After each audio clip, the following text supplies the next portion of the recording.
Good morning students. इस छोटी सी video के माध्यम से मैं आप लोगों से प्रोबेबिलिटी डिस्ट्रीब्यूशन के ऊपर एक छोटा सा क्वेश्चन लिया है, उसी से रिलेटेड एक कंसेप्ट है जिसको मैं यहाँ यूज़ करूँगा और के की वैल्यू हम लोग यहाँ पे निकालेंगे। क्लास 12th में अगर आप हैं और कॉमर्स बैकग्राउंड है तब भी आपको पता होना चाहिए, साइंस बैकग्राउंड से हैं तब भी आपको पता होना चाहिए, क्योंकि साइंस बैकग्राउंड में भी प्रोबेबिलिटी डिस्ट्रीब्यूशन आ रहा है, ये आपको पता होना चाहिए।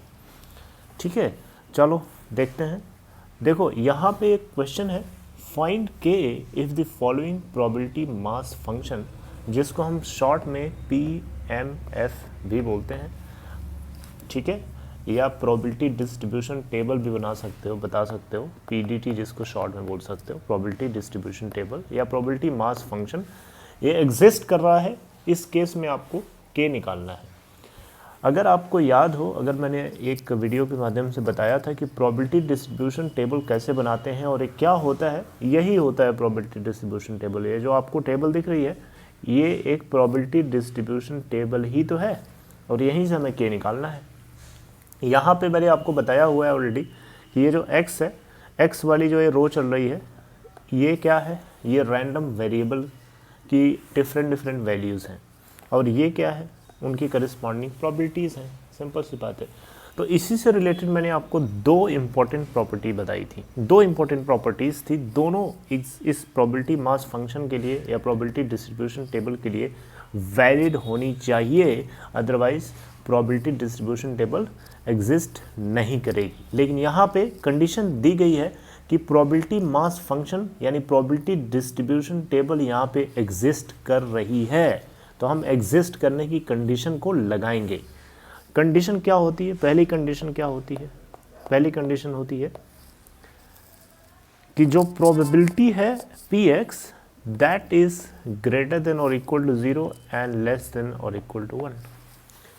यानी अब आप खुद से देख के बताओ, इस प्रोबेबिलिटी डिस्ट्रीब्यूशन टेबल से यहाँ पे जो Px वाली रो है, इसमें से कोई ऐसा डेटा जो 0 से छोटा हो या 1 से बड़ा हो, दोनों नहीं चलेगा, 0 और 1 के बीच में होना चाहिए।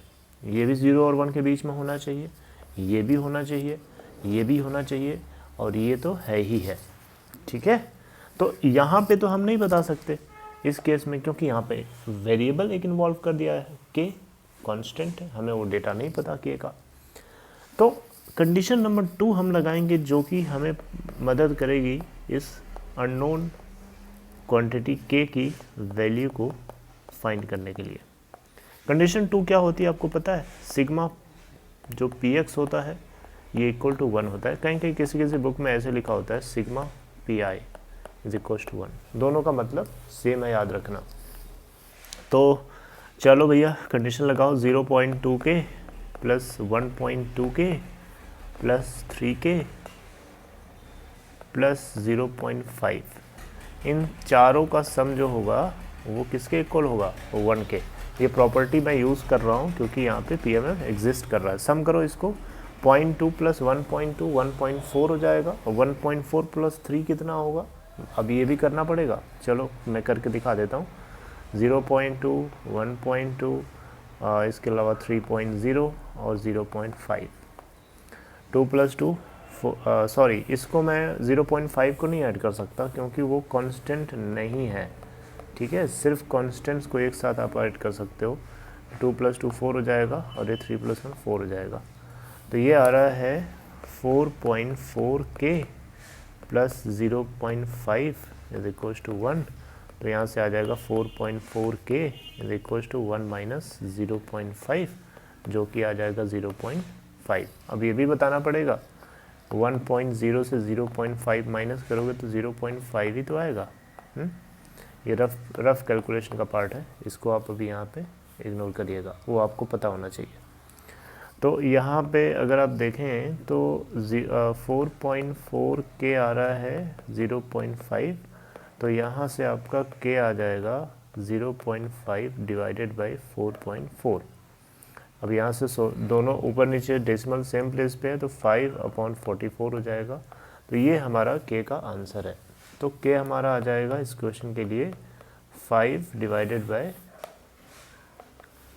के आ जाएगा 5 डिवाइडेड बाय 44, ठीक है।